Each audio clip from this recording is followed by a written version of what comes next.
some of the laws that impacts us as landlords. This is not the Tenants Renters' Rights Act, which is already coming on the December the 25th, 25. It's already renters' rights, although it takes effect on the 1st of May, it's already, the law actually came out in December 2025. But what I'm going to go through this evening is there's a lot of news and there's a lot of things going on in terms of the Renters' Rights Act. For example, we are doing an in-person presentation twice tomorrow, once in the afternoon, once in the evening, in Maidstone with Handelsbank. So that is all about renters' rights. And this evening what I wanted to cover was there are already 170 plus laws which affect us as landlords, landladies. I do not have time to go through 170 laws this evening, but I've picked a few of the top ones that you're probably already aware of, but it's great to maybe summarise and just review that we are under a great deal of legislation, a great deal of laws, etc., which have increased in the last 35 years, certainly since I've been in business, certainly since Doug's been in business in the property business. I know Clive also has this in his industry in terms of transportation, that the law continues to increase. So I thought it would be good if I could just go through some of the laws that affect us so that people are not missing anything and they know that these are existing. And of course, we as property people, landlords, landladies, we cannot say we don't know the law because we are deemed to know the law. Even if we're not solicitors, we are deemed to know that that is the law that we operate under because we've chosen this business. If we've chosen this business and we've got into this business, it says that we have done it with the knowledge of all the laws that should be there. The laws are there, but we have all the knowledge that is required. So what I'll do is I'll just share my screen and I'll get straight into it. And again, later, if there's any questions, then I'll be happy to answer those, etc. So for those of you on here that don't know me, my name's Sunil. I've been investing in property for the last 35 years. These are some of the properties that you see on the screen. We have 4-bedroom houses, 3s and 2s. We've got some 1s. We've got some commercial property. This is small commercials. So this Groomingdale's here in Kent is a dog parlour. We now have planning on the top here for a 1-bedroom flat, and we've got in the garden, we've also taken the garden and created planning there. Our core business is based around 2 and 3-bedroom houses, some terraces, not terraces, and I started off with terraces and moved up and upgraded a little bit, and then you see some 4s as well, but the core stock is 2s and 3s. We've got some 1s and some 4s. We've got some 5s and we've got some 6-bedroom HMOs, etc., but the core is 2s and 3s. I've done some planning. This is a commercial conversion in Dover of 9 apartments. So the church, as you can see, is here. It's just basically a big space hall, and you've got the outside structure, and then we built a frame inside, and you can see all the windows have remained, etc. And we now have 9 apartments which are let. This one here is a commercial conversion. This actually was, you can see here the corals, the bookmakers. So above was an office. So we've got 4 flats in the office, and then at the back, which is the bottom left-hand picture on your screen, is the space that was in the courtyard at the back, which is we built out 4 apartments.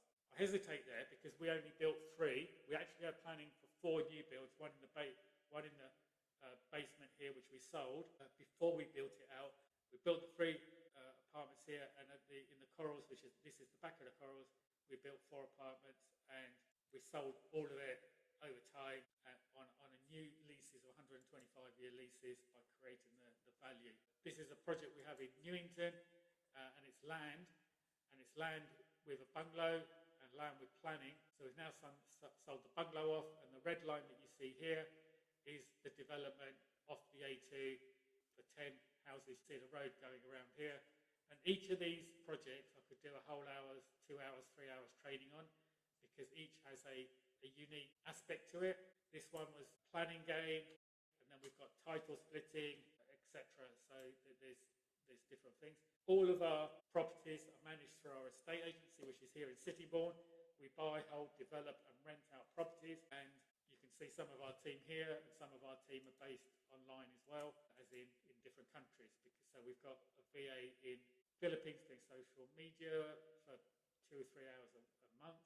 Then we've got people doing tenancy management work also in South Africa, etc. So let me just cover some of the laws. I mean, I'm sure that you know about the Gas Safety, Installation and Usage Regulations 1998. Failure to provide a valid gas cert can lead to severe penalties. Landlords can face unlimited fines, and this is maximum fine being £6,000 per breach. Sorry, please excuse me, I'll just go back to my slides. Can you see the slides still? Yes, you can see the slides, that's great. So it's a criminal offence to operate a rental property without a valid gas cert. And now you've got 2 months before the end date to actually do the cert, and that will then continue. It's just like an MOT situation. So really, really important. And most people know that this is the law and this is what happens. After that, I mean, I can go through numbers of laws, but tenant deposit protection came in on the 6th of April 2007, and this is the penalty. So what we have here is a tenant deposit protection that came in April 2007. The maximum penalty for not or incorrectly protecting a deposit, and this is the calculation. This is relative, because if you've got a property, let's say in the north of England, and you've only taken a £400 deposit, compared to somebody in London who's paid a £2,000 deposit, it's relevant in terms of the penalty.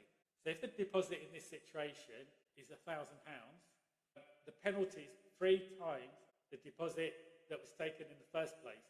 So it's the deposit plus £3,000 plus legal costs of £1,000, because if you were this person who didn't do this correctly, you would have to pay the other side's legal fees as well. So £5,000 is the penalty there. Then we go on to the Immigration Act, which came in 2014, right to rent checks. So under the law, under the Immigration Act, we have to check everybody coming through to let. So if you're an office, if you're an agent, if you're a landlord, you have to check that the person that you're letting to has a right to rent. And it doesn't matter if you've known them all your life, they're born in the same town as you. Again, I know some of the people here, that like Amit or Clive or Kate, but even when Doug comes in or Clive comes in, we will be saying to them, if they came in to rent a property or to even rent our property, please can you provide us with your ID, because we are part of the checks that go on. So this can lead to, so if you put occupiers in your property and they haven't had the right to rent check, there's a £3,000 per occupier. This is really difficult, because let's say that you let the property in good faith to Mr. and Mrs. Smith are really nice people and they're really helpful. So you've done their right to rent checks. Everything is passed. You've gone through, no problem at all. They have a friend that comes to them and says, I'm just feeling on hard times. Could I come in and stay with you for a few months? And Mr. and Mrs. Smith, being really nice, say, yes, of course you can. They don't tell you as the agent or the landlord. They allow that person into their property because, of course, they've done nothing wrong. They're just helping somebody in need. It's their property that they're paying the rent on, and they've got a tenancy agreement. So why does the agent need to know, and why does the landlord need to know we're paying the rent anyway? He's just a friend going to stay here a little while. In that time that he's staying there or she's staying there, something happens, the local authority will check. So who is in the property, and did they have a right to rent? Now, you could say that they're an occupier, they weren't renting the property. Now that is correct, they're not renting the property, but they're in occupation of that property, and they may be paying rent, as we have had instances here in our town in Sittingbourne, where the tenant is, in this situation, is collected rent. So they've created a tenancy, and us as the ultimate agent or the landlord hasn't done the right to rent check, and it'll be us who need to provide to that. And the penalty there, as it's just flashed up, is it can lead to imprisonment, 5-year imprisonment situation. Again, the laws recently have changed, but the smoke and carbon alarms regulations came in 2015, and they got updated in 2022. Most landlords know this. What they don't maybe know is the penalty. The civil penalty, and this is civil, on the landlord is up to £5,000. And this could be that you needed 2 smoke alarms, 1 on each floor, so that's £10,000. Plus you didn't have a CO2 monitor, so that's another £5,000. So that could be £15,000 if it's not done correctly. So in our situation, if we go out to a property, we employ an external company to do inspections. We have now asked them, and we've agreed with them, that if they attend the property, there is no smoke alarm, And the smoke alarm is not just about having a smoke alarm, they must be in date, which was news to me recently, but anyway, they must be in date. So in that situation, we are asking our person that's going out and saying, please put in the smoke alarm, right? Because the fines are so large that the smoke alarms, let's say, £20 by the time somebody's fitted it, £40 VAT, whatever they said, £50. But you've got to look at that £50 investment, protecting a life, protecting that family, but also protecting yourself, because the penalty can be, like here, £5,000. This is in conjunction. So these laws come, they will say, well, if there's regulations, there's the Housing Act they can pull into, so if there's any problems of 2004, the Fire Safety Act, they can pull that in, 2021, and the Building Act 2022. So there are lots of laws that are there that have already been there for the last, and as I've gone through this, I've shown you some history that I pulled out, that the law's already there. What this shows is that we are operating in a market which can be challenging, and if we get it wrong, there are lots of penalties. Lots of people don't talk about the penalties. What they're saying is, yeah, you can make money from property. Yes, you should get into property. And of course I agree with that. But I think it's also important that people know that there are penalties if you get it wrong. And this, as I say, these are the laws that are already in. Come 1st of May, with renters' rights, 274 pages of additional laws coming in, and the operation then changes again. But we, as landlords and landladies, need to be fully aware of these changes that are happening. Trading standards have the powers to enforce the Act. So this is the tenant fee ban. A breach is a civil offence, penalties again £5,000. So a further breach within the 5-year period can lead to further penalties and even to criminal offences. So if it happens once, okay, £1,000. So there have been lots of instances where landlords have been fined, and I'm sure I was trying to look for newspaper articles, but I couldn't find that. There are many instances, but I couldn't find the actual newspaper articles. Maybe it was where I was looking. The other evening, about a week ago, I'd gone home and was talking to my mum. My mum's 91, she's a landlady, and she said, oh, did you hear about the landlord in Leicester got fined £95,000 for something in his properties? And she told me the whole story. And I'm thinking, Mum, how do you know this? You'd only go out once a week to have your massage, and then you're at home every day. And it doesn't appear on the radio or the TV, but she gets the newspaper every month, an Indian newspaper that gives her all the local stories, not the local stories, the national stories, etc. It's just like the Guardian or the Times, but it's written in our Indian language. So she was telling me about, it is public that these fines do occur. So this is another one where £293,000 because of planning breaches. So the council are there, and these are going to continue. The other thing that's going to continue, or is going to become more and more, is that I think you've all probably, like me, get calls or even now texts, or even it's on Facebook. Our records show that you've recently been involved in an accident. Well, that's quite interesting because I haven't had an accident. Our records show that you've been missold car finance. Again, really interesting. Never had car on finance. My personal choice, a lot of people do. I decided that I'd rather own the vehicle rather than have it on finance. But this is where it's getting really interesting, because these companies are setting up and going, is your deposit correctly protected, tenant? And this is aimed at tenants. Is your home, sorry, I forgot a word there, but I'll correct that. Is your home got damp or mould? Yeah, and these are aimed at the tenants. And the tenants now thinking, this is really good because I can go and apply to these people. I don't have to pay any money, do anything, just provide information, because of course these are on a non-win, no fee. So you pay a percentage, or the tenant will let go of a percentage, but who pays this money? Us as landlords. If we get it wrong, if the deposit isn't protected correctly, us as landlords then have to be, the companies are out there, they're already looking for targets. I think that this is a growth industry with renters' rights coming in, because with Renters' Rights Act, you have the rent repayment orders. So a rent repayment order is the money's paid, the tenant has paid the rent, then finds that they're not happy with the property or that you have done something incorrectly.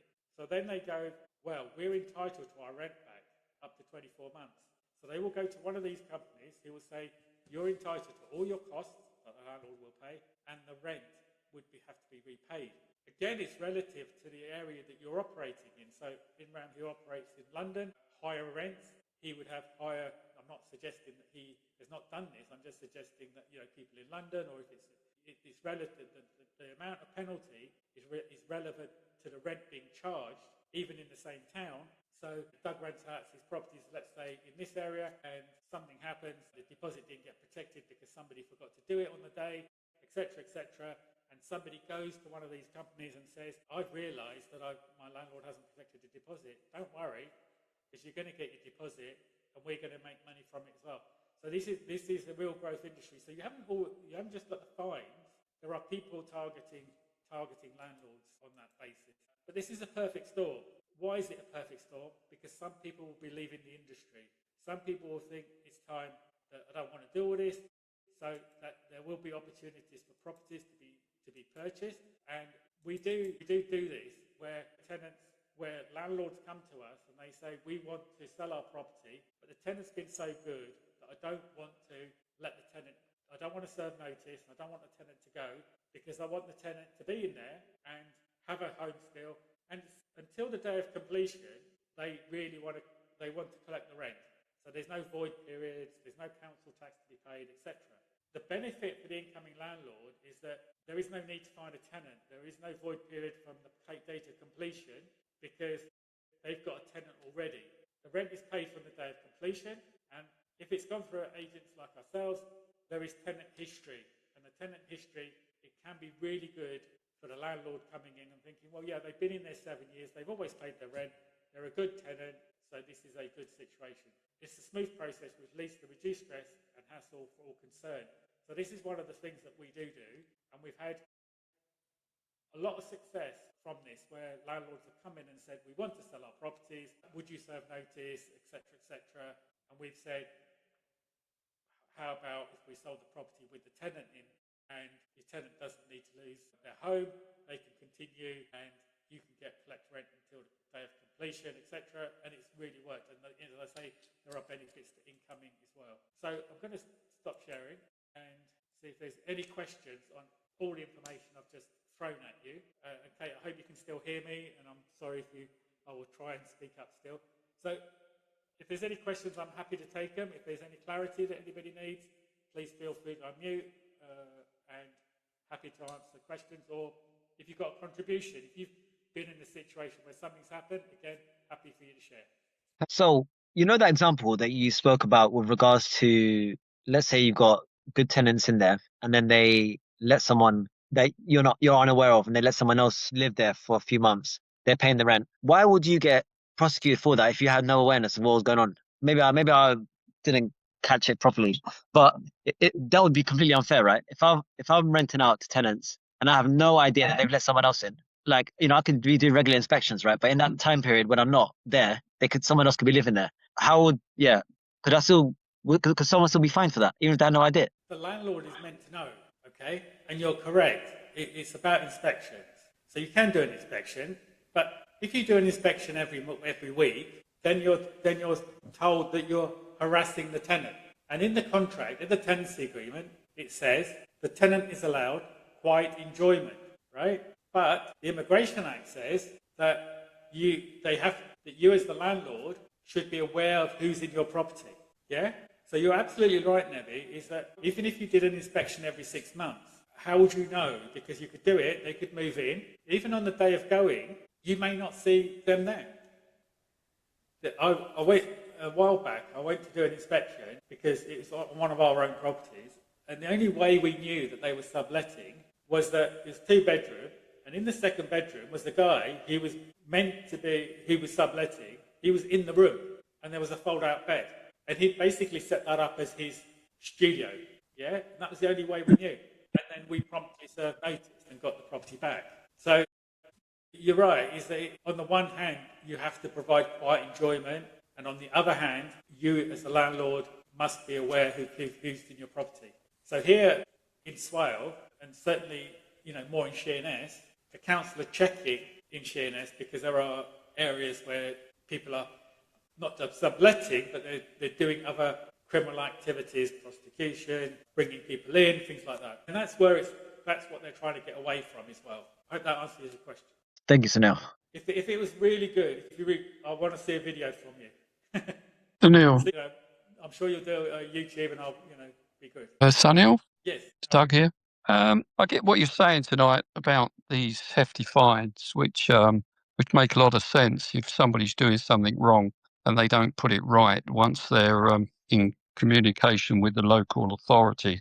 Then they should be fined if they fail to put right what they have not put, what they've done incorrect in the first place. If you've made a mistake or you failed to put up a smoke alarm, or there's a smoke alarm that's been put up, but the tenant's forgotten to change the battery when maybe an inspection is done.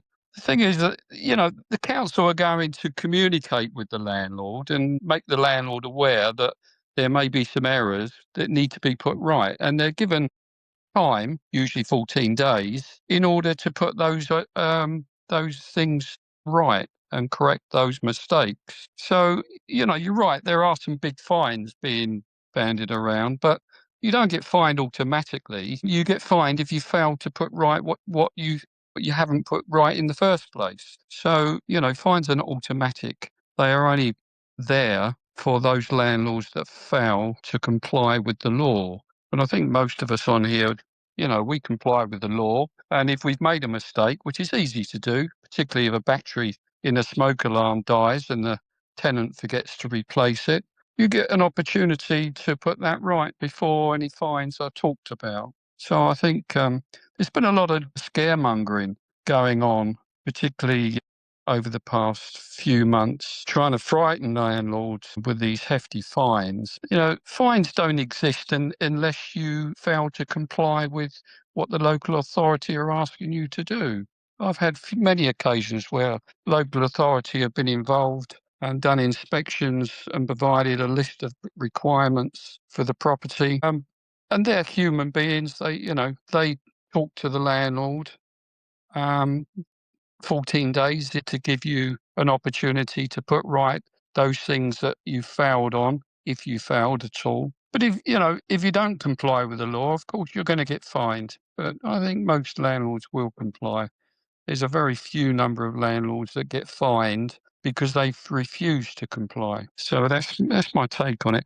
But while I'm on, if I could ask you a question concerning Section 21, if that's okay by you. What you're saying, though, is correct. That the council are not just going to come and serve a fine on you because the smoke alarm hasn't been done. What you're saying is that if the planning is incorrect or whatever, they are going to give you an opportunity, right? All I'm doing is not scaremongering. I'm trying to point out that there are laws already in place, and the law is already there with the fines and the penalties. What happens, in my view, is that people who are, let's say, doing trainings, etc., they do a lot of training on the upside, but they won't show that we are in a serious business. The buy-to-lets of the days when you and I started is very different to the market and the environment that we operate in today. That's my view. I think it's also the interpretation of the law, because I have properties in Stoke-on-Trent. I don't have one, I have a number in Stoke-on-Trent. 20 years ago, the roof was leaking on a one-bedroom apartment. It was the top bedroom, it was the top floor, and it was leaking. The local environmental didn't come in. They started going for notice straight away, right? So they served an improvement notice, 14 days, as you said, and then they wanted to go to the next step, even though I was waiting for a contractor to start work. The particular gentleman there, I still know him because I've had dealings with him recently.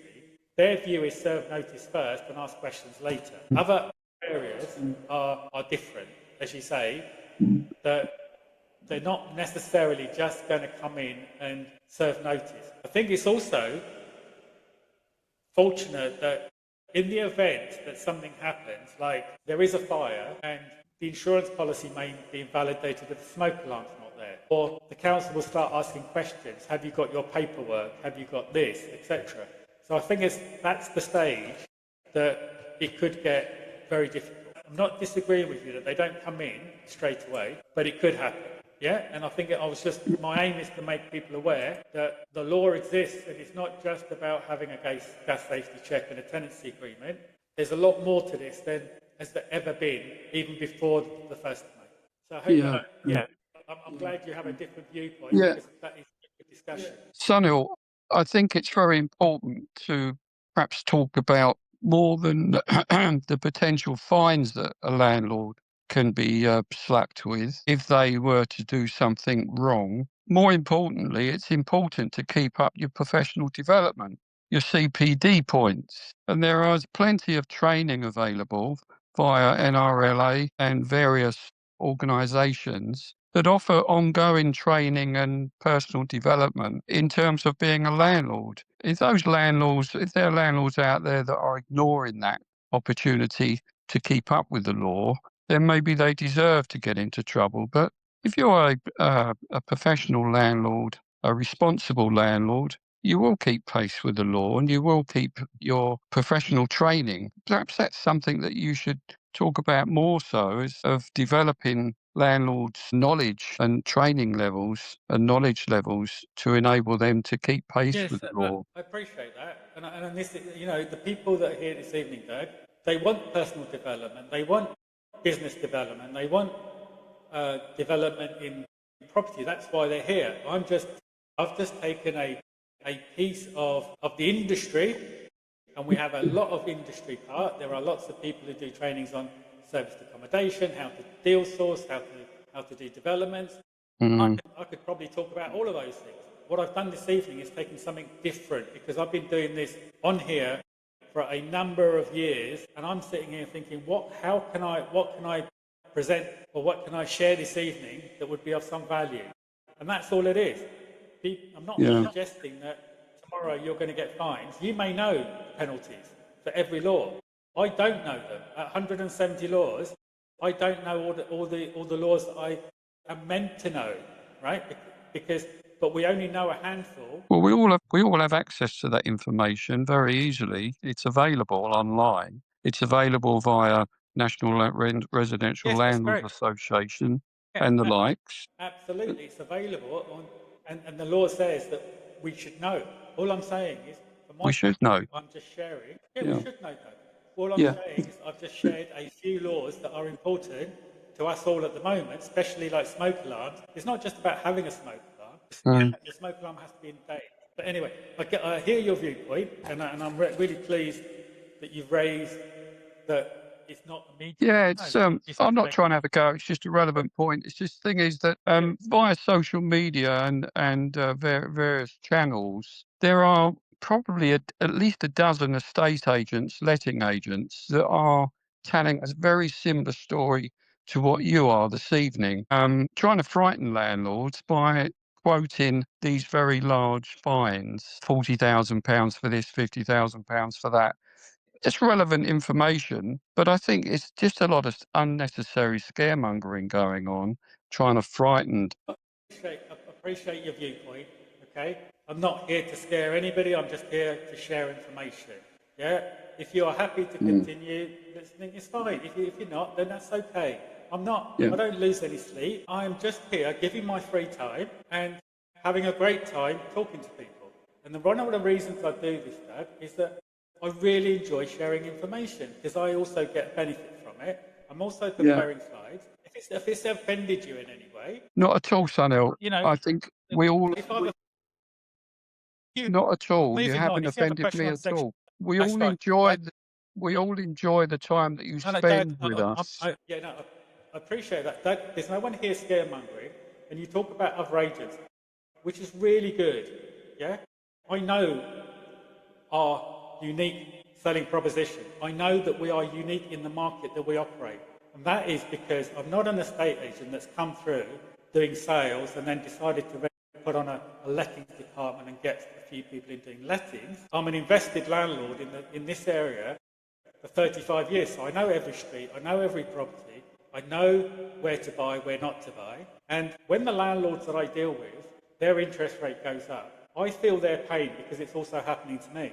When something happens, when a new law comes in, that landlord is in pain, I'm feeling that pain. The estate agent down the road isn't, because they're not in this business. So we're in the same business, and that is what makes us different, because I can understand their paper. I think you had a question about Section 21. I did, yeah. If that's okay, I'll go over that. But this is an open mic session that we're having. Quite clearly, that's what it's for, and it's good to have a discussion around these points. It's not a case of having a go at somebody or putting somebody down. It's a case of having an open conversation about the business that affects all of us in the same way. And that's what I'm doing. It's an open mic conversation that we're having. And that's the reason why you put these meetings together. So I think it's a good thing to have these conversations. Anyway, Section 21. Do that.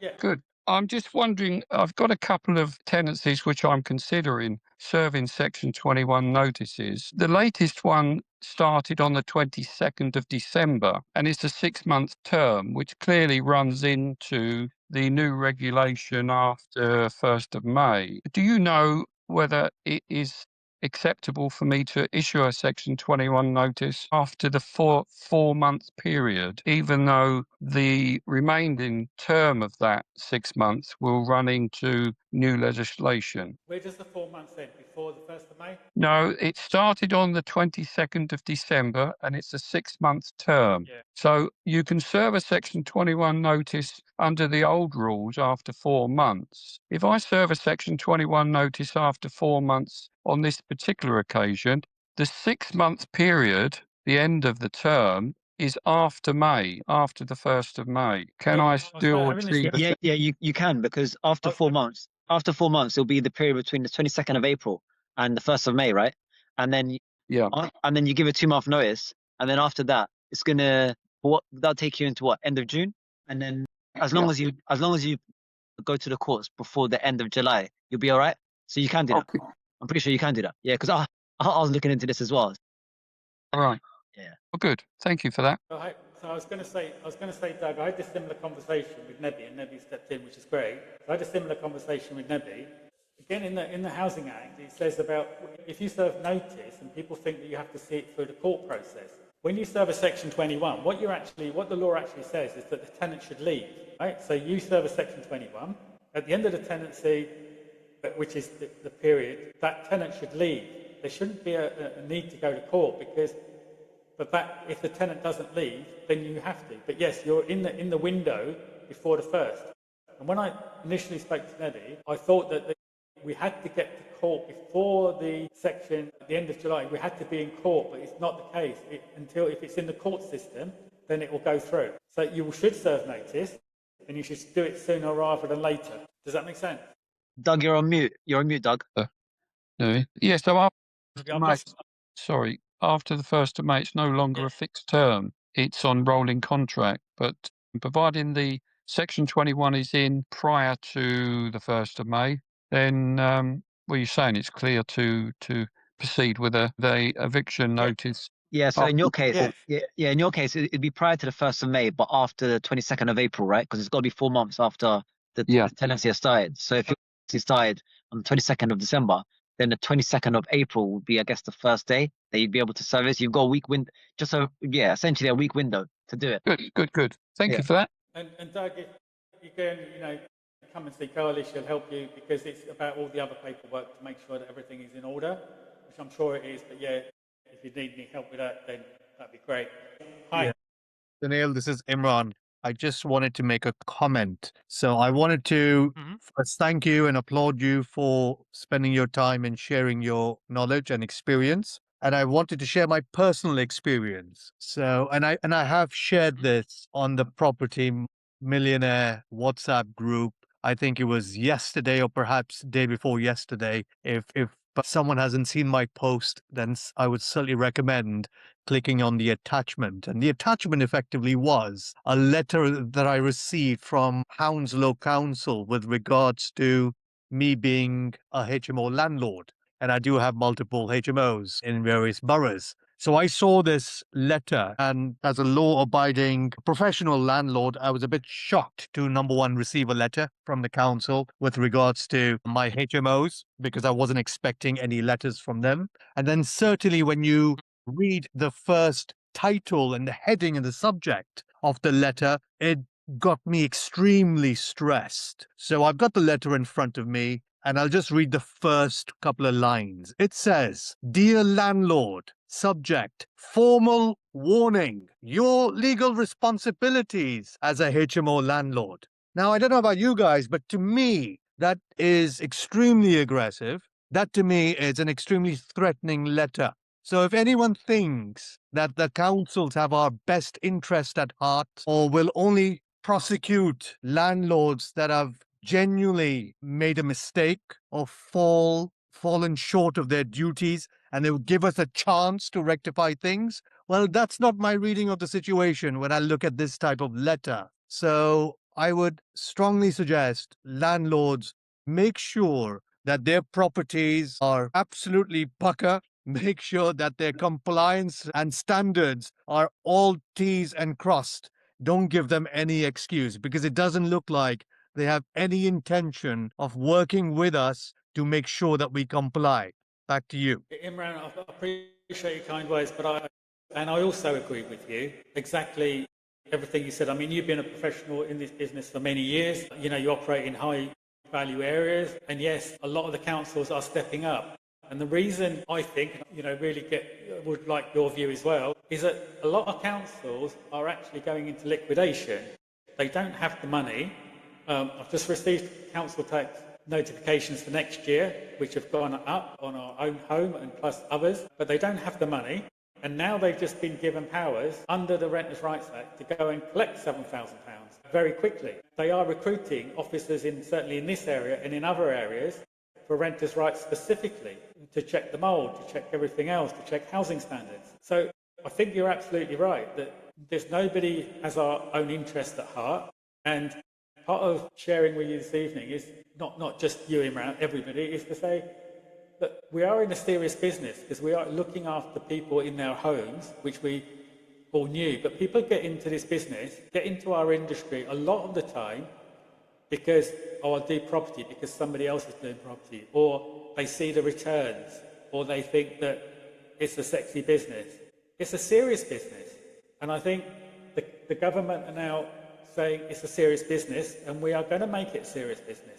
So the days of, I spoke to a landlord 2 or 3 weeks ago. He's been in the industry for 30 years, and he says, I don't understand what you're saying, Sunil, because I've been running my properties for 30 years, and I have a tenancy agreement from WH Smiths. Yeah, that's fine. Those WH Smiths contracts is not going to work in the current market. It's not going to work in the current environment. We're operating in such a different business model and environment than we were when we all started. Imran, what's your views on that? I completely concur. Look, I have no issues with any council trying to enforce decent standards, professionalizing the sector in the interest of tenants. Absolutely. At the end of the day, we are service providers. We provide a service, and it needs to be at an acceptable standards, both in terms of standards of living and certainly in terms of safety. I'm the first one to put my hand up and say that is exactly what we've signed up to do. And if the council want to come out and inspect, and as a result of the inspection, they find a few things or something that might not be up to scratch, and they want us to get that rectified, absolutely, we will rectify that, because that is in everyone's interest. The council's interest, certainly the tenant's interest, and most definitely the professional landlord's interest. But the letter that I received earlier on in the week really shook me up. And I just figured out how to attach it on Zoom, and I've just posted it on Zoom in the chat. Have a look at that letter. And I want anyone on this call to tell me that that doesn't come across as, number one, a collaborative approach, because it isn't, and number two, a threatening letter, which it is. So I don't appreciate the language, right? I don't look at them as a partner. I look at them as an enemy. They are here to try and extort us of monies, possibly even our assets, and that is not appreciated. Back to you. And I agree with you, and I think it is time for us to think about what we're doing, and we have conversations regularly about looking at the industry we're in, not to exit, but how do you operate when there is, like you said, there's no support from the local authorities or etc. Yeah, it's difficult. And we're so far invested, as you are and other people are, that you continue because it's not easy to exit either. But so, yeah, I agree with you. What do you intend to do, Imran? Do you intend to write to a local MP with that letter, or do you just, like, you're sharing it with everyone, which is really great? You know what? That's a great suggestion, Sunil. I hadn't thought of that. Now, this letter, when you do click on it, what you'll realize that they've simply sent this letter as an informative letter to all HMO operators and landlords in the council.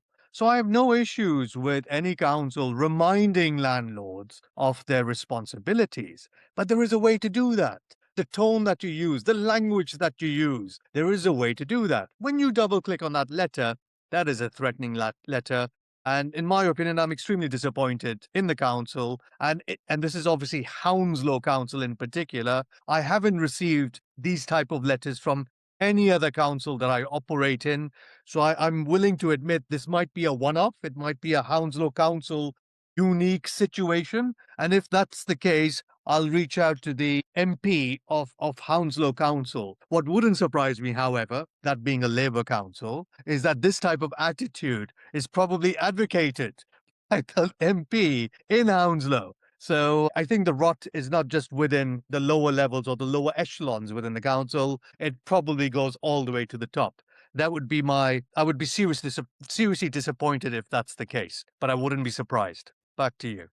Thank you so much, Imran, and thank you for joining us. Some great input there, so thank you.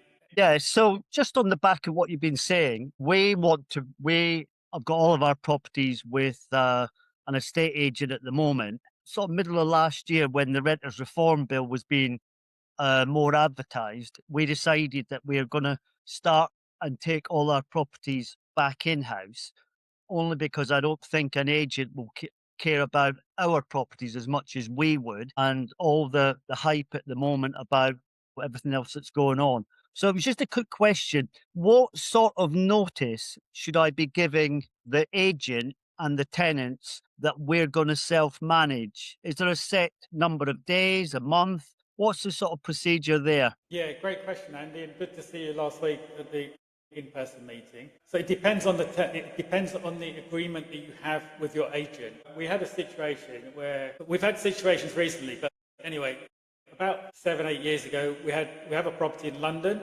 and we have a number in London, but we had actually used an agent to market that property. And because we're down here in Kent, and my wife at the time was managing these, and she was busy, so we just got an agent. So they signed us into a year's agreement. At the end of the year, we said, thank you very much, we're happy with the tenant, we will self-manage. And they said we wanted 1 month's rent.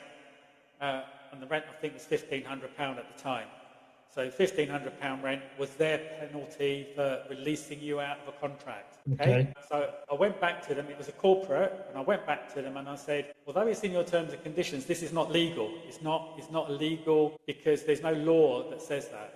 Yeah, but you agreed to it. Yeah, we agreed to it, but you don't own the tenant, right? So it goes to the area, it went to the manager, area manager, regional manager, and I got to the director and I said, you take me to court, yeah, you try and get that money. And at that point, £1,500 wasn't the issue, it was the principle of people in this industry doing that. Now, in Sheerness, I've had the same situation. I've had a landlord approach me, and he has a lot of properties, but he wants to hand over 10 properties to us as an agent. And exactly the same thing, they have told him that he needs to pay 1 month's rent. And I said to him, it's not right, you need to negotiate to release yourself out of that situation. So please check your agreement. That's the point, is get the agreement that you signed with that, and then you negotiate. If you come and see me, that there are lots of other things that, there will be breaches in there of their service. So well, that's what we want to do. So I'll pop in and we can have a chat. I think, Andy, is look at the agreement that you're in. Yeah. We have a notice period as well in ours, and every agent will have a notice period. Yeah, providing it's reasonable, we could all work towards that. This particular agent, I wanted to put up the rents on 5 of our properties. So there was a section 13 to be done, which I had never done before. So I looked into it. I found out what it was. It's one sheet, fill it in. I went back to the agent and said, yeah, we've got these Section 13s to do to increase the rent. And they said, yeah, Andy, we can do that for £1,300 to fill in 5 bits of paper or 4 bits of papers. That's that's what you, when you start looking into it more closely as to what they do, there's a lot of costs come out. As I said, our original concern is that, are they doing everything to protect us? And I don't think they are. Okay, thank you. No, it's a really good point. Just check the paperwork and speak to them, negotiate with them. How long have you been with them? Well, we've been with them since day one, and as we've bought more properties, we've just added that in. So probably 8 years, 9 years. Yeah, so I think it's pointing that out. They've had 8, 9 years of loyal service from you. Well, it's not service, but loyalty from you. So, you know, Yeah. that's got to be taken into consideration as well. Yeah, you know where I am. So, I'm happy to share more stuff privately. No worries. Thank you. Yeah, take care, Andy. Thank you. Any final questions from anybody or any comments on what Andy's just asked? Yes, no? Sunil, stuck here. Yes. Good point just made. I've been in that position on many occasions over the last 30 odd years, and it's all down to contract law. The first thing you need to do is to read your contract before you sign it, because once you sign your contract, you're tied into that particular contract. That is contract law in the UK, or in England anyway. So you need to read your contract. Yeah, no, I think it's right, and I think, there's always a point of negotiation. There's always a point of commerciality for people. So, yeah, but good point. Thank you. Any other questions from anybody? If there's any trainings, if there's any things that people want to discuss, drop me a message, because, it would be great to have different trainings, and I can always get experts in as well. But it's good to share. I mean, Imran shared a really good thing there, that this is how his council's operating. And I don't think they're going to be that different in other areas either, because we are seeing similar things. Local councils' environmental health has certainly stepped up a gear in terms of housing, because that is their main priority, especially we have a Labour government, Labour local council here. But even if it's Conservative, the local authority have stepped up everything that they're doing. And it doesn't bother us. We're in a high street location. They can walk in any day. They can ask for any file. And we have processes in place to go, here's the file. Because we have to be that transparent. So anyway, I hope you've enjoyed this evening. Look forward to seeing you very soon. Sunil? Yes, certainly.